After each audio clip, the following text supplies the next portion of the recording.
എല്ലാവർക്കും നമസ്കാരം. ഞാൻ അശ്വിൻ. 2 ദിവസം മുമ്പ് നമ്മൾ ബംഗ്ലാദേശിൽ നടന്നുകൊണ്ടിരിക്കുന്ന കലാപത്തെക്കുറിച്ചൊരു വീഡിയോ ചെയ്തിട്ടുണ്ടായിരുന്നല്ലേ. അതിൻ്റെ ഇടയിൽ ഇപ്പോഴും വന്നുകൊണ്ടിരിക്കുന്ന കമൻറ്റ് എന്തെന്നാൽ, ചോദ്യങ്ങൾ എന്തെന്നാൽ, നിലവിലെ അവിടുത്തെ അവസ്ഥ എന്താണ്?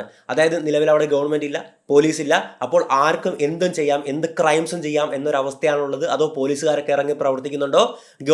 പുതിയൊരു ഗവൺമെൻറ് അധികാരമേറ്റെന്ന് കേൾക്കുന്നുണ്ടല്ലോ. എന്താണ് അതിൻ്റെ സത്യാവസ്ഥ? പുതിയ ഭരണാധികാരി ആരാണ്? അദ്ദേഹത്തിൻ്റെ രാജ്യത്തെ പഴയ പോലെ ആക്കാൻ പറ്റുമോ? ജനങ്ങൾക്ക് ഗവൺമെൻറ്റിനോടുള്ള വിശ്വാസം തിരികെ നേടാൻ സാധിക്കുമോ തുടങ്ങിയ കാര്യങ്ങളൊക്കെ ചോദിക്കുന്നുണ്ട്. അതോടൊപ്പം പ്രധാനമായിട്ട് സംസാരിക്കണം എന്ന് പറയുന്ന ഒരു വിഷയമാണ് ഈ ഒരു ബംഗ്ലാദേശിൽ മൈനോറിറ്റീസ്, ന്യൂനപക്ഷമായിട്ടുള്ള ഹിന്ദുക്കൾക്ക് നേരെ നടക്കുന്ന ആക്രമണം. അപ്പോൾ ഈ ഒരു വിഷയങ്ങളൊക്കെ പറ്റിയിട്ടാണ് ഇന്നത്തെ വീഡിയോയിൽ സംസാരിക്കാൻ പോകുന്നത്. എന്തായാലും കഴിഞ്ഞ വീഡിയോ ജസ്റ്റ് ഒന്ന് റീക്യാപ്പ് ചെയ്യാം. അതിൽ നമ്മൾ പറഞ്ഞിട്ടുണ്ടായിരുന്നത് കലാപത്തിന്റെ കാരണമായിരുന്നു അല്ലേ, എന്തുകൊണ്ടാണ് ഈ കലാപം നടന്നത്. അതായത് സ്വാതന്ത്ര്യ സമര സേനാനികളുടെ കൊച്ചുമക്കൾക്കടക്കം സർക്കാർ ജോലിയിലേക്ക് 30% റിസർവേഷനാണ് കൊടുത്തുകൊണ്ടിരുന്നത്. മറ്റ് 26% റിസർവേഷനും കൂട്ടി 56% റിസർവേഷൻ നിൽക്കുന്നു. അതായത് 44% പോസ്റ്റുകളിലേക്ക് മെറിറ്റിന്റെ അടിസ്ഥാനത്തിൽ അവിടുത്തെ യുവജനങ്ങൾക്ക് ജോലിക്ക് കയറാൻ പറ്റുന്നുള്ളൂ. ബാക്കിയെല്ലാം റിസർവേഷൻ കാറ്റഗറിയിലാണ് പോയിക്കൊണ്ടിരുന്നത്. അതിൽ 30% ഏറ്റവും പ്രശ്നമായിട്ടുണ്ടായിരുന്നത് അല്ലേ. ഈ സ്വാതന്ത്ര്യ സമര സേനാനികൾ, അവരുടെ മക്കൾ, അവരുടെ കൊച്ചുമക്കൾ എന്നൊക്കെ പറയുന്നത് ശരിക്കും പറഞ്ഞാൽ ആരാണ്? ഷെയ്ഖ് ഹസീനയുടെ പാർട്ടി ആയിട്ടുള്ള അവാമി ലീഗിൽപ്പെട്ടവർ തന്നെയാണ്. ഷെയ്ഖ് ഹസീനയുടെ അച്ഛനായിട്ടുള്ള ഷെയ്ഖ് മുജീബുർ റഹ്മാനാണ് സ്വാതന്ത്ര്യ സമരം നടത്തിയിട്ട് പാകിസ്ഥാനിൽ നിന്നും ബംഗ്ലാദേശിനെ സ്വതന്ത്രമാക്കിയിട്ടുണ്ടായിരുന്നല്ലേ. അപ്പോൾ അദ്ദേഹത്തിന്റെ ഒപ്പം പങ്കെടുത്തവർ ആ പാർട്ടിയിലുള്ളവരാണ്. അപ്പോൾ ബേസിക്കലി ഒരു സ്വജനപക്ഷവാദം, അല്ലെങ്കിൽ സ്വന്തം കക്ഷിയിലെ ആൾക്കാരെ നൈസായിട്ട് ഗവൺമെന്റ് മേഖലകളിലേക്ക്, ജോലിയിലേക്ക് കയറ്റാനുള്ള നിയമപരമായിട്ടുള്ള മാർഗ്ഗമായിരുന്നു ഷെയ്ഖ് ഹസീന സ്വീകരിച്ചിട്ടുണ്ടായിരുന്നു എന്നൊക്കെയുള്ള വാദങ്ങൾ വന്നിട്ടുണ്ടായിരുന്നു. എന്തായാലും സ്വാതന്ത്ര്യ സമര സേനാനികളുടെ കുട്ടികൾക്കടക്കം കൊടുക്കുന്ന 30% സംവരണ സമ്പ്രദായത്തെ എതിർത്തുകൊണ്ട് അവിടുത്തെ യുവജനങ്ങൾ പതുക്കെ സമരങ്ങൾ ആരംഭിക്കുകയാണ്. സമരങ്ങൾ ചെറിയ പ്രതിഷേധങ്ങളും ചെറിയ കയ്യാങ്കളിയിലേക്കൊക്കെ പോവുകയാണ്. അപ്പോൾ ഷെയ്ഖ് ഹസീന ചെയ്ത കാര്യം എന്തെന്ന് പറഞ്ഞു കഴിഞ്ഞാൽ, അവരുടെ പോലീസിനെ ഉപയോഗിച്ചുകൊണ്ട് യുവജനങ്ങളെ അടിച്ചൊതുക്കാൻ ശ്രമിക്കുകയാണ്. പക്ഷേ അവിടെ കൊണ്ട് തീർന്നില്ല. ഇവർ അതിലും ശക്തിയിൽ വലിയ കലാപമായിട്ട് മാറുകയാണ്. ഇവരും പ്രതികരിച്ചു. അങ്ങനെ രാജ്യവ്യാപകമായിട്ട് നീണ്ടു നിൽക്കുന്ന കലാപമായി അവസാനം ഷെയ്ഖ് ഹസീന പോലും തന്റെ വസതിയിൽ വെച്ച് കൊല്ലപ്പെടുമെന്ന് മനസ്സിലായതോട് കൂടിയിട്ട് അവർ പെട്ടെന്ന് തന്നെ ഒരു ഹെലികോപ്റ്ററും എടുത്ത് 2 പെട്ടി സാധനങ്ങളൊക്കെ ആയിട്ട് നേരെ ഇന്ത്യയിലേക്ക് പലായനം ചെയ്തു. നിലവിൽ ഇന്ത്യയിലുണ്ടെന്നുള്ള വാർത്തകളാണ് കേൾക്കുന്നത് അല്ലേ. അപ്പോൾ ഇത്രയായിരുന്നു നമ്മൾ കഴിഞ്ഞ വീഡിയോയിൽ പറഞ്ഞു നിർത്തിയിട്ടുണ്ടായിരുന്നത്. ഇനി നമുക്ക് ബാക്കി കാര്യങ്ങൾ സംസാരിക്കാം. അതിനു മുമ്പ് കലാപങ്ങളുടെ ഒരു പൊതു സ്വഭാവത്തെ പറ്റി പറയേണ്ടതുണ്ട്. ഒരു കലാപം ആരംഭിക്കുന്നത് സാധാരണഗതിയിൽ ഒരു സമരത്തിൽ നിന്ന് അത് ചെറിയൊരു പ്രതിഷേധമായിട്ട് മാറുന്നു. അവിടെ ചില പ്രശ്നങ്ങൾ ഉണ്ടാകുമ്പോൾ അത് വലിയൊരു കലാപത്തിലേക്ക് രൂപാന്തരപ്പെടുന്ന ഒരു കാഴ്ചയാണ് കാണാൻ പറ്റുന്നത് അല്ലേ. എന്തായാലും സാധാരണഗതിയിൽ ഈ സമരങ്ങളും പ്രതിഷേധങ്ങളും തന്നെയാണ് എല്ലാ കലാപങ്ങളുടെയും തുടക്കം എന്ന് പറയുന്നത് അല്ലേ. ഈ ഒരു അവസ്ഥയിൽ, അതായത് പ്രതിഷേധങ്ങളോ ചെറിയ സമരങ്ങളോ ഒക്കെ ആകുമ്പോൾ, ഈ ഒരു അവസ്ഥയിൽ അതിൽ പങ്കെടുക്കുന്ന എല്ലാവരുടെയും ലക്ഷ്യം എന്ന് പറഞ്ഞു കഴിഞ്ഞാൽ ഒന്നായിരിക്കും. അവർ എല്ലാവരും ഒരൊറ്റ സ്റ്റാർട്ടിംഗ് പോയിന്റ്, അല്ലെങ്കിൽ ആ ഒരൊറ്റ ലക്ഷ്യം എന്നുള്ള പോയിന്റിലായിരിക്കും അവരെല്ലാം നിൽക്കുന്നത്. ഇപ്പോൾ ബംഗ്ലാദേശ് ഉദാഹരണം എടുത്തു കഴിഞ്ഞാൽ, ഈ കലാപം ആരംഭിക്കുമ്പോൾ അവർ പറഞ്ഞത്, അല്ലെങ്കിൽ എന്തിനെതിരെ സമരം ചെയ്യുന്നു, പ്രതിഷേധിക്കുന്നു എന്നാണ് പറഞ്ഞത്, ഈ ഗവൺമെന്റിന്റെ സംവരണ സമ്പ്രദായത്തിനെതിരെ അല്ലേ. പക്ഷേ ആ ബംഗ്ലാദേശിലെ ആ ഒരു പ്രതിഷേധവും അല്ലെങ്കിൽ സമരവും ഒക്കെ വലിയൊരു കലാപമായിട്ട് രൂപാന്തരപ്പെട്ടല്ലോ. ഇങ്ങനെ ലോകത്തെവിടെ നടക്കുന്ന ഒരു സിസ്റ്റമാണ് ഞാൻ പറയുന്നത്. ഇതുപോലുള്ള സംഭവങ്ങൾ കലാപമായി രൂപാന്തരം പ്രാപിക്കുമ്പോൾ ആ ഒരു ലക്ഷ്യത്തിൽ നിന്നൊക്കെ വ്യതിചലിച്ചുകൊണ്ട് നമ്മൾ വിചാരിക്കും എന്തിനാണോ സമരം അത് മാത്രം ലക്ഷ്യമാക്കി അവരിങ്ങനെ മുന്നോട്ട് പോകുന്നല്ലേ. അല്ല, കുറച്ച് പേര് മുന്നോട്ട് അത് തന്നെ ലക്ഷ്യമാക്കി നീങ്ങും. പക്ഷെ മറ്റു ചിലര് പല ആംഗിളുകളിൽ പോകും. അതായത് കലാപത്തിന് പല ആംഗിളുകൾ ഉണ്ടാകും. ആ ഒരു തുടക്കത്തിലെ ലക്ഷ്യമൊന്നും ആയിരിക്കില്ല കലാപം സംഭവിച്ചു കഴിയുമ്പോൾ പലരും ചെയ്യുന്നത്. പലരുടെ മനസ്സിലെ ആ ഒരു മൃഗത്തിന്റെ ചിന്ത അനുസരിച്ച് പലരും പല കാര്യങ്ങൾ ചെയ്യുന്നു. ഒരു കലാപം നടക്കുകയില്ല, അതിൻ്റെ ഇടയിൽ എന്ത് ക്രിമിനൽ ആക്ടിവിറ്റി കാണിച്ചു കഴിഞ്ഞാലും ആ ഒരു കലാപം അതിനെ മൂടുമെന്ന് അവർക്കറിയാം. അതിൻ്റെ അകത്ത് ഉൾപ്പെട്ട് അത് മാഞ്ഞു പോകുമെന്ന് അവർ വിചാരിക്കുന്നു. ഉദാഹരണങ്ങൾ പറയുവാണെങ്കിൽ, ഒരു കലാപം നടക്കുമ്പോൾ, ഇപ്പോൾ വിദ്യാഭ്യാസ അല്ലെങ്കിൽ ഈ സംവരണ സമ്പ്രദായത്തിനെതിരെയാണല്ലോ, അതിൻ്റെ അകത്തുകൂടി നമ്മൾ കലാപം നടക്കുമ്പോൾ കുറച്ച് മറ്റ് ഇന്ന പാർട്ടിക്കാരോട് എനിക്ക് വൈരാഗ്യമുണ്ട്, അവനെ അങ്ങോട്ട് തീർത്തേക്കാം, അവൻ അവിടെ റോഡ് സൈഡിൽ നിൽപ്പുണ്ട്. മറ്റു മതത്തിൽപ്പെട്ട ഒരുത്തനുണ്ട്, അവനെ അങ്ങോട്ട് തീർത്തേക്കാം. ഇത് എൻ്റെ ശത്രുവിൻ്റെ കടയല്ലേ, ഇത് തല്ലി പൊളിച്ചേക്കാം. ഇങ്ങനെ പല ആളുകളും അവരുടെ ഉള്ളിൽ ഉറങ്ങിക്കിടക്കുന്ന, അത് ഒന്നെങ്കിൽ രാഷ്ട്രീയ ഭീകരതയാകാം, അല്ലെങ്കിൽ മത ഭീകരതയാകാം, ഇങ്ങനത്തെ ചില ചെയ്തികളൊക്കെ ചെയ്യണം എന്നൊക്കെ ചിന്തിച്ചിട്ടുണ്ടാകുമല്ലോ. ഇതെല്ലാം ഈ ഒരു അവസരത്തിൽ പുറത്തോട്ടിയാടും. വലിയ കലാപമല്ലേ, ആര് ശ്രദ്ധിക്കാൻ എന്നൊരു മെന്റാലിറ്റി അവരറിയാതെ അവരിലേക്ക് വരുന്നുണ്ടല്ലേ. ഇത് തന്നെയാണ് കലാപത്തിൻ്റെ ഏറ്റവും വലിയ സ്പെഷ്യാലിറ്റി. ഒന്നേന്ന് തുടങ്ങി, അതായത് ഒരു ചെടി മുളച്ച് വരത്തില്ല, ഒറ്റ തണ്ടായിട്ടാണ് വരുന്നത്. പക്ഷെ അത് പല ശിഖരങ്ങളായിട്ട് വേർതിരിഞ്ഞു പോകുന്നല്ലേ. കലാപത്തിൻ്റെ സ്വഭാവം ഇതാണ്. ഞാൻ പറയാൻ വന്നത് മറ്റൊന്നുമല്ല, ഈ കലാപത്തിൻ്റെ ഇടയിൽ ബംഗ്ലാദേശി ഹിന്ദുക്കളെ ടാർഗറ്റ് ചെയ്ത് നടത്തുന്ന ആക്രമണങ്ങളെ പറ്റിയിട്ടാണ്. എത്രത്തോളം ആക്രമണങ്ങളാണ് ഇപ്പോൾ റിപ്പോർട്ട് ചെയ്തുകൊണ്ടിരിക്കുന്നത്. അതിനിടയിൽ ഒരു കാര്യം പറഞ്ഞോട്ടെ, നിങ്ങൾ ഈ വിഷയവുമായി ബന്ധപ്പെട്ട്, അതായത് ബംഗ്ലാദേശിലെ ഹിന്ദുസ് ആക്രമിക്കപ്പെടുന്നു എന്ന് പറഞ്ഞിട്ട് വാട്സാപ്പിൽ, ട്വിറ്ററിൽ ഇൻസ്റ്റഗ്രാമിൽ ഫേസ്ബുക്കിൽ വരുന്ന വീഡിയോസ് ഒന്നും വിശ്വസിക്കരുത്. അതൊക്കെ കുറേ എക്സാജറേറ്റ് ചെയ്ത് ഇല്ലാ കഥകളായിട്ടുള്ള ഫേക്ക് വീഡിയോസ് ഈ കൂട്ടത്തിൽ ഒരുപാട് വരുന്നുണ്ട്. അപ്പോൾ റെഫർ ചെയ്യുവാണെങ്കിൽ നമ്മുടെ നാഷണൽ മീഡിയാസ് റെഫർ ചെയ്യുക, ഇന്റർനാഷണൽ മീഡിയാസ് റെഫർ ചെയ്യുക. അത് ഫാക്ട് ചെക്ക് ചെയ്തിട്ട് മാത്രം ഈ കാര്യങ്ങളൊക്കെ ഷെയർ ചെയ്യുക. ഇപ്പോൾ കുറേ ബിരുദന്മാർ പറയും അതൊക്കെ ഫേക്ക് അല്ലേ, ബാക്കിയെല്ലാം ഫേക്കാണ്, വെറുതെ ഇല്ലാ കഥയാണെന്ന്. ഇല്ലാ കഥയല്ല സുഹൃത്തുക്കളെ. അത് ഒരുപാട് നാഷണൽ മീഡിയാസ് ഇന്റർനാഷണൽ മീഡിയാസ് ഒക്കെ റിപ്പോർട്ട് ചെയ്യുന്ന കാര്യം തന്നെയാണ്. ഇസ്കോൺ ക്ഷേത്രം ആക്രമിച്ചിട്ടുണ്ടായിരുന്നു, കള്ളമാണോ? അല്ല, ഇസ്കോൺ ക്ഷേത്രം ആക്രമിച്ചു. ഈ ഒരു അക്രമകാരികൾ ഹിന്ദു ക്ഷേത്രം കൃത്യമായിട്ട് ടാർഗറ്റ് ചെയ്ത് അടിച്ചു തകർത്തു. അവിടുത്തെ വിഗ്രഹങ്ങളൊക്കെ അടിച്ചു തകർത്തു. 2 പേരെ കൊന്നു. ഒരാളെ വെടിവെച്ചായിരുന്നു ഈ ഒരു ആക്രമണത്തെ കൊന്നിട്ടുണ്ടായിരുന്നത്. അതുപോലെ ഹിന്ദു മ്യൂസീഷ്യനായിട്ടുള്ള സിംഗറാണ്, അവിടുത്തെ വലിയ പാട്ടുകാരനാണ് രാഹുൽ ആനന്ദ. രാഹുൽ ആനന്ദയുടെ വീട് സമ്പൂർണ്ണമായിട്ടും കൊള്ളയടിച്ചു. അതിനുശേഷം തീയിട്ടു. ആ വീടെന്ന് പറയുന്നത് 140 വർഷം പഴക്കമുള്ള ഒരു കൾച്ചറൽ ഹെറിറ്റേജ് ആയിരുന്നു. അതായത് അതിൻ്റെ അകത്ത് കയറി കഴിഞ്ഞു കഴിഞ്ഞാൽ ഒരു മ്യൂസിയത്തിൽ കയറുന്ന വലിയ അത്രയും കൾച്ചറൽ വാല്യൂ ഉണ്ടായിരുന്ന ഒരു വീടായിരുന്നു രാഹുൽ ആനന്ദയുടെ. പണ്ട് ഫ്രഞ്ച് മിനിസ്റ്ററോ മറ്റോ ഒക്കെ വന്ന് സന്ദർശിച്ചിട്ടുള്ള ഒരു വീടും കൂടെയാണ് അദ്ദേഹത്തിന്റെ. അതിന് തീയിട്ടു. അവിടെ ഒരുപാട് ഹിന്ദുക്കളുടെ വീട് ഇതുപോലെ കൊള്ളയടിക്കപ്പെടുന്നു. അതായത് കലാപവുമായിട്ട് എന്ത് ബന്ധം ഇതിന്? കലാപത്തിന്റെ ലക്ഷ്യം എന്തായിരുന്നു? ഈ ഒരു സംവരണ സമ്പ്രദായത്തെ എതിർക്കുക, ഈ ഒരു പ്രധാനമന്ത്രിയെ എതിർക്കുക എന്നൊക്കെയായിരുന്നല്ലേ. പക്ഷേ ഹിന്ദുക്കളുടെ വീട് തെരഞ്ഞു പിടിച്ചത് കൊള്ളയടിക്കപ്പെടുന്നു, അത് അഗ്നിക്കിരയാക്കുന്നു. ഇതിൻ്റെ വീഡിയോ ഫുട്ടേജ് ഒക്കെ കൃത്യമായിട്ട് അവിടുന്ന് വന്നിട്ടുള്ളത് വേരിഫൈഡ് ആയിട്ട് ചെക്ക് ചെയ്തിട്ടുള്ള സാധനം തന്നെയാണ്.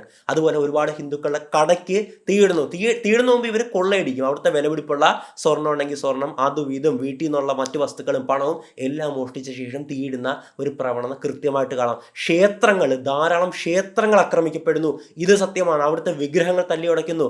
മറ്റൊരു ചിത്രം നിങ്ങൾ കണ്ടിട്ടുണ്ടാവും. അതായത് ആ രാജ്യത്തെ നല്ലവരായിട്ടുള്ള മുസ്ലിം സഹോദരങ്ങൾ ഈ ഒരു കലാപം പൊട്ടിപ്പുറപ്പെട്ടപ്പോൾ ക്ഷേത്രങ്ങൾക്ക് കാവലിരിക്കുന്നു. അത് ഏറ്റവും നല്ലൊരു കാര്യമാണ്. അത്രയും നല്ല മനസ്സിന് ഉടമകൾക്ക് മാത്രം ചെയ്യാൻ പറ്റുന്നതാണ് ആ ഒരു സമയത്ത്, അല്ലേ? പക്ഷെ അത് ഇൻഡയറക്റ്റ് ആയിട്ട് സൂചിപ്പിക്കുന്ന എന്താണ്? ഒരു കലാപം പൊട്ടിപ്പുറപ്പെട്ടു, വേറെ കാരണത്താലാണ്.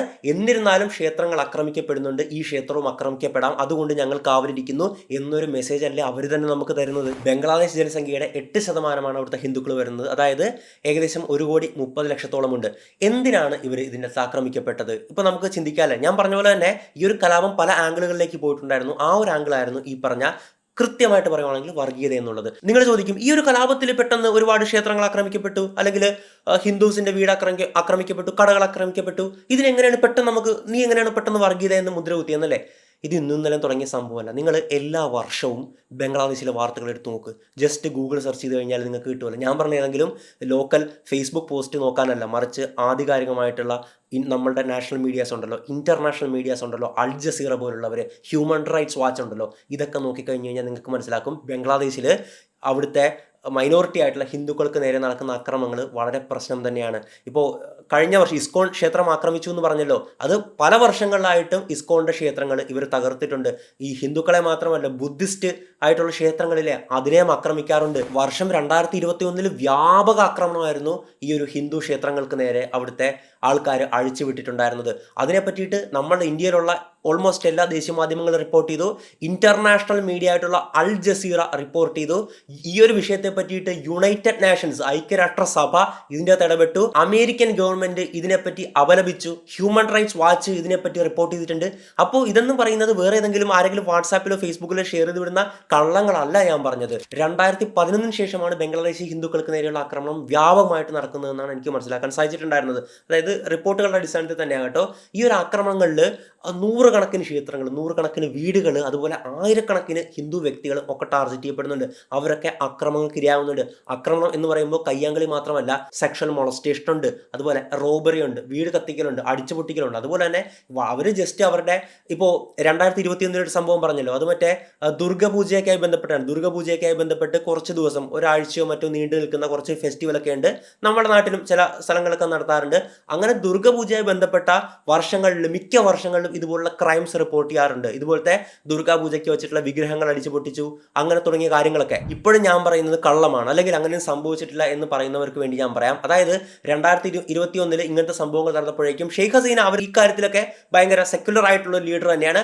അവരിടപെട്ട് അവിടുത്തെ പാരാമിലിറ്ററിയോ മറ്റോ ഒരു ആംഡ് ഫോഴ്സിനെ ഉപയോഗിച്ചുകൊണ്ട് ഈ കലാപകാരികളെ വെടിവെച്ച് കൊല്ലാൻ ഉത്തരവിട്ടു. കലാപകാരികളെ പലരെയും, എനിക്ക് തോന്നുന്നു 4-5 മറ്റോ, അതായത് ഹിന്ദുക്കളെ ആക്രമിച്ച വ്യക്തികളെ അവിടുത്തെ പോലീസോ പാരാമിലിറ്ററി വെടിവെച്ച് കൊന്നിട്ടുണ്ടായിരുന്നു. അത്രയും ഭീകരമായിരുന്നു 2021 ഈ ഒരു ഹിന്ദു ക്ഷേത്രങ്ങൾക്ക് നേരെയും അതുപോലെ ബുദ്ധിസ്റ്റ് ക്ഷേത്രങ്ങൾക്ക് നേരെയും ഒക്കെ നടന്നിട്ടുള്ള ആക്രമണം. എന്തായാലും നമുക്ക് അടുത്ത കാര്യത്തിലേക്ക് കിടക്കാം. അതായത് നിങ്ങൾക്കുള്ള ഏറ്റവും വലിയ സംശയം, നിലവിലെ പോലീസുകാരും ഗവൺമെന്റ് ഒഫീഷ്യൽസ് ഒക്കെ എവിടെ? പോലീസുകാർ ഇവരിറങ്ങി കൺട്രോൾ ചെയ്യണ്ടേ എന്നൊക്കെയാണല്ലേ. തല പോയി കഴിഞ്ഞ് കഴിഞ്ഞാൽ പിന്നെ വാലിനെന്ത് കാര്യം എന്നുള്ള പോലെയാണ് അവിടുത്തെ പോലീസുകാരുടെയും അതുപോലെ തന്നെ ബ്യൂറോക്രാറ്റ്സ്, അവിടുത്തെ വലിയ ഉയർന്ന IAS IPS അതുപോലെ വലിയ ഗവൺമെന്റിന്റെ ഉദ്യോഗസ്ഥരൊക്കെ ഇല്ല ഇവരുടെ കാര്യം. അതായത് പ്രധാനമന്ത്രിക്ക് പോലും ഈ അക്രമങ്ങളെ ഭയപ്പെട്ട് രാജ്യത്ത് നിന്ന് പലായനം ചെയ്യേണ്ടി വന്നു. നമ്മളുടെ രാജാവ് പോയി, ഇനി നമുക്കെന്ത് കാര്യം എന്നും പറഞ്ഞ് പോലീസുകാരൊക്കെ വീട്ടിൽ പുറത്തിറങ്ങാതെ പേടിച്ചിരിക്കുകയാണ്. പുറത്തിറങ്ങി കഴിഞ്ഞ് എന്തെങ്കിലും ചെയ്യാൻ തടയാനോ ശ്രമിച്ചു കഴിഞ്ഞാൽ അക്രമകാരികൾ അത്രയും ഇതായിട്ട് നിൽക്കുകയാണ്, വയലന്റ് ആയിട്ട് നിൽക്കുകയാണ്. ഇവർ ഉറപ്പായിട്ടും കൊല്ലും. അവർക്ക് ഒരു നിയമം അവരുടെ മുമ്പിലില്ല, ഒരു പ്രശ്നവും ഇല്ലല്ലോ, അതുകൊണ്ട് ഉറപ്പായിട്ട് കൊല്ലും. അതുകൊണ്ട് തന്നെ ഗവൺമെന്റിന്റെ പോലീസ് ആണെങ്കിലും ഉയർന്ന IPS റാങ്കിലുള്ള അല്ലെങ്കിൽ IAS ബ്യൂറോക്രാറ്റ്സ് മറ്റ് ഉയർന്ന ഉദ്യോഗസ്ഥർ എല്ലാം തന്നെ ഇതിനെപ്പറ്റി ഒരു അക്ഷരം മിണ്ടാതിരിക്കുന്ന ഒരു സാഹചര്യമാണ് ഇപ്പോൾ നിലവിലുള്ളത്. മാത്രമല്ല ഇതിൽ പലരും ഈ ഒരു ഷെയ്ഖ് ഹസീനയുടെ പാർട്ടിയിൽപ്പെട്ട ആൾക്കാർ തന്നെയാണ്. ഇപ്പോൾ നടക്കുന്ന കലാപങ്ങളുടെ വീഡിയോ കണ്ടപ്പോൾ ഏറ്റവും സങ്കടകരമായി തോന്നിയിട്ടുള്ളൊരു കാര്യം എന്താണെന്നറിയാമോ? ഓക്കെ, അവർ പ്രധാനമന്ത്രിയുടെ വസതി കൊള്ളയടിക്കുന്നതിനൊന്നും പ്രത്യേകിച്ച് എനിക്കും തോന്നിയില്ല. പക്ഷേ ഷെയ്ഖ് മുജീബുർ റഹ്മാന്റെ പ്രതിമകൾ തകർക്കുന്നു, വലിയ ചിത്രങ്ങൾ ആലേഖനം ചെയ്തിട്ടുള്ള വലിയ കോൺക്രീറ്റ് ഭിത്തികളൊക്കെ അവിടെ ഉണ്ടായിരുന്നു. ഇതെല്ലാം JCB ഉപയോഗിച്ച് ഇടിച്ച് നിരത്തുകയാണ്. ഷെയ്ഖ് മുജീബുർ റഹ്മാൻ എന്ന് പറഞ്ഞു കഴിഞ്ഞാൽ നമ്മളൊക്കെ മഹാത്മാഗാന്ധിയെ കാണത്തില്ലേ, അതുപോലെ അവിടുത്തെ ജനങ്ങൾ കാണുന്നത്. അതായത് ആ ഒരു വ്യക്തിയാണ് ഈ പാകിസ്ഥാനുമായിട്ട് യുദ്ധം ചെയ്ത് ബംഗ്ലാദേശിനെ സ്വതന്ത്ര ഒരു രാജ്യമാക്കി കൊടുത്തത്. അതായത് സ്വാതന്ത്ര്യം മേടിച്ചു കൊടുത്ത വ്യക്തിയാണ്. അവരുടെ രാഷ്ട്രപിതാവിനെ തുല്യമായിട്ട് കാണുന്ന ഒരു വ്യക്തിയാണ് ഷെയ്ഖ് മുജീബുർ റഹ്മാൻ. അദ്ദേഹമായിട്ട് കലാപത്തിനൊരു ബന്ധമില്ല. അദ്ദേഹത്തിന്റെ മകളാണ് ഷെയ്ഖ് ഹസീന, ഓക്കെ, സമ്മതിച്ചു. പക്ഷേ അദ്ദേഹമാണ് ഇവർക്ക് ഇപ്പോൾ ഇങ്ങനെ പ്രതികരിക്കാനും പ്രതിഷേധിക്കാനൊക്കെയുള്ള ശേഷി മേടിച്ചു കൊടുത്ത ആ വ്യക്തിയെ തന്നെ അവർ ഇപ്പോൾ കരിവാരത്തേക്കാണ്. നன்றി കെട്ട ഉലകമെടാന്ന് പറയത്തില്ലേ, നന്ദിയില്ലാത്ത ലോകം, അതാണ് ഇപ്പോൾ ബംഗ്ലാദേശിൽ കണ്ടുകൊണ്ടിരിക്കുന്നത്. ഞാനൊരു വീഡിയോ ഇൻസ്റ്റാഗ്രാമിൽ സ്റ്റോറി ആയിട്ട് ഇട്ടിട്ടുണ്ടായിരുന്നു. വളരെ സങ്കടമായി. ഈ ഒരു താഴത്ത് ഷെയ്ഖ് മുജീബുർ റഹ്മാന്റെ പ്രസംഗമാണ്. അതായത് നമ്മൾ വെസ്റ്റ് പാകിസ്ഥാനോട് യുദ്ധം ചെയ്ത് ഈ ദേശത്തെ നമ്മൾ സ്വതന്ത്രമായിട്ടുള്ള ഒരു രാജ്യമാക്കും എന്നൊക്കെയുള്ള പ്രഖ്യാപനങ്ങൾ ആ ഒരു പ്രസംഗമായിരിക്കുമല്ലോ അല്ലേ. അത് മുകളിൽ അദ്ദേഹത്തിന്റെ വലിയ ഒരുപാട് ഉയരമുള്ളൊരു പ്രതിമ ഇവർ JCB ഉപയോഗിച്ച് തകർക്കുന്നു. വല്ലാത്തൊരു കഷ്ടം തന്നെ. അടുത്തത് ഏറ്റവും ബഹുമാനപ്പെട്ട ശ്രീ മുഹമ്മദ് യൂനസിനെ പറ്റിയിട്ടാണ്. നിങ്ങൾ ഇപ്പോൾ ചിന്തിക്കും ബംഗ്ലാദേശികളെല്ലാം ഇങ്ങനെയാണ്, അതായത് കലാപം എന്നും പറഞ്ഞിട്ട് പല ആക്രമണം കാണിക്കുന്നുണ്ട്. അതുപോലെ തന്നെ പ്രധാനമന്ത്രിയുടെ വസതി കയറിയിട്ട് ഇത്രയും പ്രായം ചെന്ന ഒരു സ്ത്രീയാണ് അവരുടെ അടിവസ്ത്രങ്ങളടക്കം അടിച്ചു മാറ്റിക്കൊണ്ട് അത് പൊക്കിപ്പിടിച്ചെന്തോ ഭയങ്കര ക്രെഡിറ്റ് നേടിയ പോലെ ആഘോഷിച്ച് വരുന്നുണ്ടല്ലോ. അത്രത്തോളം മൃഗീയമായിട്ടുള്ള ഒരു ജനതയായിരിക്കും അവരെല്ലാവരും എന്നല്ലേ. അങ്ങനെയല്ല. എല്ലാ രാജ്യത്തും കുറച്ച് പ്രശ്നമായിട്ടുള്ള ആൾക്കാരില്ലേ, അപ്പോൾ പ്രശ്നമായിട്ടുള്ള ആൾക്കാരാണ് ഇതൊക്കെ ചെയ്യുന്നത്. അല്ലാതെ എന്തോരം നല്ല നല്ല ജനങ്ങളുണ്ട് അതിൻ്റെ അകത്ത്. അതായത് ബംഗ്ലാദേശിലെ എന്നല്ല, ഈ ലോകത്തിൽ തന്നെ ഏറ്റവും കൂടുതൽ മാനുഷിക മൂല്യമുള്ള ഒരു മനുഷ്യനാണ് മുഹമ്മദ് യൂനസ്. അതായത് അദ്ദേഹത്തിൻ്റെ റേഞ്ച് മനസ്സിലാക്കി തരണമെങ്കിൽ ഈ സമാധാനത്തിനുള്ള നൊബേൽ പ്രൈസ് എന്ന് കേട്ടിട്ടില്ലേ, ആ ഒരു നൊബേൽ പ്രൈസ് കിട്ടിയിട്ടുള്ള വ്യക്തിയാണ് ഈ മുഹമ്മദ് യൂനസ്. അദ്ദേഹം ഒരു ബംഗ്ലാദേശി സ്വദേശിയാണ്, ബംഗ്ലാദേശിൻ്റെ നവോത്ഥാന നായകൻ. അദ്ദേഹം ബംഗ്ലാദേശിൽ മാത്രം ഒതുങ്ങുന്ന വ്യക്തിയല്ല, ഒരുപാട് ഇന്റർനാഷണൽ റെക്കോഗ്നിഷൻ കിട്ടിയിട്ടുള്ള വ്യക്തിയാണ്. ഗ്രാമീൺ ബാങ്ക് തുടങ്ങിയ വ്യക്തിയാണ്. ഈ ഒരു പെൺകുട്ടികളുടെ അതുപോലെ തന്നെ സ്ത്രീകളുടെയൊക്കെ ഉന്നമനത്തിന് വേണ്ടി അഹോരാത്രം ആത്മാർത്ഥമായിട്ട് നിസ്വാർത്ഥമായിട്ട് പ്രവർത്തിച്ച വ്യക്തിയാണ്. അതിലൂടെയൊക്കെയാണ് അദ്ദേഹത്തിന് നൊബേൽ പ്രൈസ് കിട്ടിയിട്ടുണ്ടായിരുന്നത്. അദ്ദേഹത്തിന്റെ വിദ്യാഭ്യാസം നോക്കുവാണെങ്കിൽ അദ്ദേഹം സാമ്പത്തിക ശാസ്ത്രത്തിൽ ഒരു സയന്റിസ്റ്റാണ്. അതും അമേരിക്കൻ യൂണിവേഴ്സിറ്റിയിൽ നിന്ന് PhD നേടി അവിടെ തന്നെ ഒരു കോളേജിൽ പ്രൊഫസറായിട്ട് വർക്ക് ചെയ്തിട്ടുണ്ട്. അതുപോലെ തന്നെ ഐക്യരാഷ്ട്രസഭയുടെ ഏറ്റവും ഉയർന്ന പോസ്റ്റുകളിൽ ഭാരവാഹിത്വം വഹിച്ചിട്ടുണ്ട്. അത്രയും ഒരു ഡെഡിക്കേറ്റഡ് ആയിട്ടുള്ള വ്യക്തി. ഇപ്പോൾ ഉദാഹരണം പറയുവാണെങ്കിൽ നമ്മുടെ രാജ്യം, നമ്മളെല്ലാവരും തന്നെ APJ അബ്ദുൽ കലാം സാറിനെ എങ്ങനെയാണ് കാണുന്നത്? എല്ലാവർക്കും റെസ്പെക്റ്റ് അല്ലേ, ജാതി മത രാഷ്ട്രീയ ഭേദമന്യേ എല്ലാവരും റെസ്പെക്ട് ചെയ്യുന്ന, എല്ലാവരും കൈകൂപ്പുന്ന വ്യക്തിയാണ് അബ്ദുൽ കലാം സാർ അല്ലേ. അതുപോലൊരു വ്യക്തിയാണ് മുഹമ്മദ് യൂനസ് എന്ന 84 വയസ്സുകാരൻ. അദ്ദേഹമാണ് നിലവിൽ ബംഗ്ലാദേശിന്റെ ഇടക്കാല സർക്കാരിന്റെ തലവനായിട്ട്, അത് ചീഫ് അഡ്വൈസർ എന്ന് പറയുന്ന ഒരു പോസ്റ്റാണ്, പ്രൈം മിനിസ്റ്റർ എന്ന് പറയുന്ന പോസ്റ്റ് അല്ല, എന്തായാലും നിലവിൽ ആ രാജ്യത്തിന്റെ തലവനായിട്ട് അധികാരമേറ്റിട്ടുള്ള വ്യക്തിയാണ് ഈ മുഹമ്മദ് യൂനസ്. ഇദ്ദേഹത്തിന്റെ റേഞ്ച് എന്ന് പറഞ്ഞാൽ നമുക്ക് ചിന്തിക്കാൻ പറ്റുന്നതിനും ഒരുപാട് അപ്പുറത്താണ്. ഞാൻ പറഞ്ഞ പോലെ ഇന്റർനാഷണൽ റെക്കഗ്നിഷൻ ഒരുപാട് ലോകരാജ്യങ്ങൾ അംഗീകരിച്ച് പോട്ടെ. നെൽസൺ മണ്ടേലയുടെ ഒരു ഗ്രൂപ്പ് ഉണ്ടായിരുന്നു, അതായത് ഈ ലോകത്ത് നടക്കുന്ന പ്രശ്നങ്ങളെ പറ്റി സംസാരിക്കാനും അതിനുള്ള പരിഹാരങ്ങൾ കാണാനൊക്കെ വേണ്ടിയിട്ട് നെൽസൺ മണ്ടേല അദ്ദേഹത്തിന്റെ എനിക്ക് തോന്നുന്നു 88 89ാമത് ബർത്ത്ഡേ എന്ന് അനൗൺസ് ചെയ്തിട്ടുള്ള ഗ്രൂപ്പായിരുന്നു ദ എൽഡേഴ്സ് എന്നും പറഞ്ഞിട്ടല്ലേ. ആ ഒരു ഗ്രൂപ്പിലുണ്ടായിരുന്ന വ്യക്തിയാണ് ഈ മുഹമ്മദ് യൂനസ്. അപ്പോൾ അദ്ദേഹത്തിന്റെ റേഞ്ച് മനസ്സിലായോ? ഇവിടെ ഏറ്റവും പ്രധാനമായിട്ടും എടുത്തു പറയേണ്ടത് പ്രധാനമന്ത്രിയായിട്ടുള്ള ഷെയ്ഖ് ഹസീന ഉണ്ടല്ലോ. ഷെയ്ഖ് ഹസീനയുടെ കണ്ണിലെ ഏറ്റവും വലിയ കരടായിരുന്നു മുഹമ്മദ് യൂനസ്. അദ്ദേഹം 2007 ഒരു പാർട്ടിയൊക്കെ രൂപീകരിക്കാൻ ശ്രമിച്ചിട്ടുണ്ടായിരുന്നു ബംഗ്ലാദേശിൽ, നാഗരിക് ശക്തി എന്ന് പറഞ്ഞു. അതായത് നാഗരിക ശക്തി എന്നുള്ള ഒരു നമ്മളുടെ പൊതു സിറ്റിസന്റെ പവർ എന്നുള്ള പേരിൽ ഒരു പാർട്ടി ആരംഭിക്കാൻ ശ്രമിച്ചു. 2008 ഷെയ്ഖ് ഹസീന വീണ്ടും അധികാരത്തിൽ കയറുന്നത്. 2008 മുതൽ 2024 വരെയുള്ള എല്ലാ ഇലക്ഷനും അവർ തന്നെയാണ് ജയിച്ചു പോന്നിരുന്നത് അല്ലേ. ഇവർ അധികാരത്തിൽ കയറിയ കാലം മുതൽ ഈ മുഹമ്മദ് യൂനസിനെ ക്രൂരമായിട്ട് വേട്ടയാടുകയാണ്. ഭരണകൂട ഭീകരത എന്നൊക്കെ നമ്മൾ പറയത്തില്ലേ, ഒരു ഭരണാധികാരി അവരുടെ അധികാരങ്ങൾ ഉപയോഗിച്ചുകൊണ്ട് ഒരാളെ ടാർഗറ്റ് ചെയ്ത് ഒതുക്കാൻ ശ്രമിക്കുന്നു. അത്രത്തോളം ഷെയ്ഖ് ഹസീന ഈ മുഹമ്മദ് യൂനസിനെ ദ്രോഹിച്ചിട്ടുണ്ട്. എല്ലാത്തരം കേസുകളും പല കള്ളക്കേസുകളും ഇദ്ദേഹത്തിന്റെ തലയിൽ കെട്ടിവെക്കുന്ന ഒരു പതിവായിരുന്നു ഈ ഷെയ്ഖ് ഹസീനയ്ക്ക് ഉണ്ടായിരുന്നത്. എത്ര തവണ ജയിലടയ്ക്കാൻ ശ്രമിച്ചു. ഇദ്ദേഹം കോടതിയിൽ ചെന്ന് വാദിക്കും. അവസാനം ഈ കഴിഞ്ഞവരിടയ്ക്ക് 6 മാസത്തെ തടവിനൊക്കെ വിധിച്ചിട്ടുണ്ടായിരുന്നു. പിന്നെ ഒരു ജാമ്യം കൊടുത്തങ്ങനെ നിർത്തിയിരിക്കുകയാണ്. 6 മാസം തടവിന് വിധിച്ചു ഈ കള്ളക്കേസുകൾ കാരണം. അപ്പോൾ അത്രയും ടാർഗറ്റ് ചെയ്തിട്ടുള്ള വ്യക്തി പവർഫുൾ ആയിട്ട്, അതായത് ജനങ്ങളുടെ തലവനാകാൻ വേണ്ടി വീണ്ടും തിരിച്ചു വരികയാണ്. ജനങ്ങൾ ഇപ്പോൾ ആരെ അംഗീകരിക്കത്തില്ല. ആര് വന്നു കഴിഞ്ഞാലും ഒരു രക്ഷയില്ല. പ്രതിപക്ഷ പാർട്ടി വന്നാൽ നടക്കൊന്നുമില്ല. അവരുടെ തലവനായിട്ട് വരാൻ ശേഷിയുള്ളത്, അതായത് പറഞ്ഞ കേൾക്കുന്ന ഒരാളെങ്കിലും വേണമല്ലോ, അങ്ങനത്തെ ഒരാൾ ഇന്ന് ഭൂമുഖത്ത് തന്നെ ഒറ്റൊരാളേ ഉള്ളൂ. അതാണ് മുഹമ്മദ് യൂനസ് എന്ന് പറയുന്ന ഏറ്റവും ജനസമ്മതനായിട്ടുള്ള, അവിടുത്തെ ജനങ്ങൾക്ക് അത്രത്തോളം പ്രിയപ്പെട്ട വ്യക്ി. അദ്ദേഹത്തെ സംബന്ധിച്ച് ഏറ്റവും പ്രയത്നകരമായിട്ടുള്ള ഒരു ദൗത്യമാണ് മുന്നിലുള്ളത്. അതായത് ഈ വിശ്വാസം നഷ്ടപ്പെട്ട ഈ കോടിക്കണക്കിന് ജനതയുടെ വിശ്വാസം തിരിച്ചെടുക്കണം, ഗവൺമെന്റിൽ അവർ വിശ്വസിക്കണം, അവിടുത്തെ മന്ത്രിമാരിൽ അവർ വിശ്വസിക്കണം എന്നുള്ളൊരു ദൗത്യം അദ്ദേഹത്തിന്റെ മുമ്പിൽ നിലനിൽക്കണം. അദ്ദേഹത്തിനെ കൊണ്ട് മാത്രമേ അതിന് ശ്രമിക്കാനെങ്കിലും സാധിക്കത്തുള്ളൂ. വേറെ ആര് പറഞ്ഞു കഴിഞ്ഞാലും ഒരു കാര്യവുമില്ല. മാറ്റങ്ങൾ വരുമെന്ന് നമുക്ക് കണ്ടറിയാം. ഒരു കാലത്ത് ശ്രീലങ്കയിൽ ഇതുപോലെ പല പ്രശ്നങ്ങളുണ്ടായിരുന്നു. എന്നാൽ ശ്രീലങ്ക ഇപ്പോൾ ബാക്ക് ടു നോർമലായി. ഇപ്പോൾ നമ്മുടെ മലയാളികളടക്കം അങ്ങോട്ട് ടൂറിസ്റ്റുകളായി പോകുന്നു. അവിടെ വലിയ പ്രശ്നങ്ങളോ കാര്യങ്ങളോ ഒന്നുമില്ല അല്ലേ. അപ്പോൾ ശ്രീലങ്കയ്ക്ക് സംഭവിച്ചത് തന്നെ ബംഗ്ലാദേശിന് സംഭവിക്കട്ടെ എന്ന് നമുക്ക് ആഗ്രഹിക്കാം. നല്ലതുപോലെ വരട്ടെ, നല്ലൊരു ഗവൺമെന്റ് അധികാരത്തിൽ വരട്ടെ, ജനങ്ങൾ നല്ലതുപോലെ ജീവിക്കട്ടെ, ശാന്തി സമാധാനത്തോടെ കഴിയട്ടെ. ഇതൊക്കെ തന്നെയാണ് നമ്മൾ ആഗ്രഹിക്കുന്നത്. അതുപോലെ നിങ്ങൾ ഇടയ്ക്കിടയ്ക്ക് ദേശീയ അന്തർദേശീയ മാധ്യമങ്ങളിൽ ബംഗ്ലാദേശിന്റെ ന്യൂസ് അപ്ഡേറ്റ്സ് നോക്കുക. ഏറ്റവും കൂടുതൽ നമ്മൾ ശ്രദ്ധിക്കേണ്ട ഒന്ന് ഇതുപോലെ തന്നെ ഹിന്ദുക്കൾക്ക് നേരെ നടക്കുന്ന ആക്രമണമാണ്. അത് ഭയങ്കര കഷ്ടമാണ്. അവർ അയ്യോ പാവങ്ങളായിട്ട് ഒതുങ്ങിക്കൂടി ജീവിച്ച് പോരുന്നവരാണ്. ഒരു ശബ്ദമോ കാര്യങ്ങളോ ഒന്നും എടുക്കുന്ന പോലുമില്ല. അപ്പൊ അങ്ങനെയൊക്കെ പറയുവാണെങ്കിൽ നമുക്ക് അവര് പ്രശ്നങ്ങൾ കാണിച്ചു, അതുകൊണ്ട് അടിച്ചു, അങ്ങനെയൊക്കെ പറയുന്ന അവസരങ്ങളുണ്ട്. പക്ഷെ ഇവിടുത്തെ ഒന്നുമല്ല. അവർ ദുർഗാപൂജയായിട്ട് ഒരു ക്ഷേത്രത്തിൽ ചെറിയ ഇതൊക്കെ കെട്ടി അങ്ങനെ അത് തല്ലിപ്പൊളിക്കുന്നു. ഇസ്കോൺ ടെമ്പിൾ എന്ത് ചെയ്തു? അത് ഒന്നും ചെയ്തില്ല. അവിടെയാണ് ഈ കലാപം തല്ലി തകർത്തത്. രാഹുൽ ആനന്ദ പാട്ടുകാരൻ എന്ത് ചെയ്തു? കൃത്യമായിട്ടുള്ള ഒരു വ്യക്തമായിട്ടുള്ള മോട്ടീവിന്റെ അടിസ്ഥാനത്തിൽ മാത്രമാണ്. അതൊന്നും ഇല്ലാതിരിക്കട്ടെ, നല്ലതുപോലെ ജീവിക്കട്ടെ. അതൊക്കെ കഴിഞ്ഞു പോട്ടെ, അത് നിയമപരമായിട്ടുള്ള നടപടികളായിട്ട് നീങ്ങുക. അതിന്റെ പേരിൽ നമ്മൾ ഇവിടെ കിടന്ന് തമ്മിൽ തല്ലുകയോ ഒന്നുമല്ല വേണ്ടത്. ഒറ്റ കാര്യമേ എനിക്ക് പറയാനുള്ളൂ. ലോകത്തിന്റെ പല ഭാഗങ്ങളിൽ ചിലപ്പോൾ നമ്മുടെ ചുറ്റും തന്നെ ജാതിയുടെയും മതത്തിന്റെയും പേരിലും തല്ലലും കൊല്ലലും വാറും യുദ്ധങ്ങളൊക്കെ ഉണ്ടാവും. ഇസ്രായേൽ ഹമാസ് യുദ്ധം, അതും പലസ്തീൻ ഒക്കെ ഒരുപാട് കാര്യങ്ങൾ നമ്മൾ കേട്ടുകൊണ്ടിരിക്കുകയാണ്. നമ്മുടെ കേരളത്തിൽ തന്നെ വർഗീയപരമായിട്ടുള്ള ഏറ്റുമുട്ടലുകളിൽ ആൾക്കാർ മരണപ്പെട്ടിട്ടുള്ള സംഭവങ്ങൾ കേട്ടിട്ടുണ്ട്. ഇനി ഇന്ത്യ ത്രൂ ഔട്ട് പല കേസുകൾ അങ്ങനെയുണ്ട്.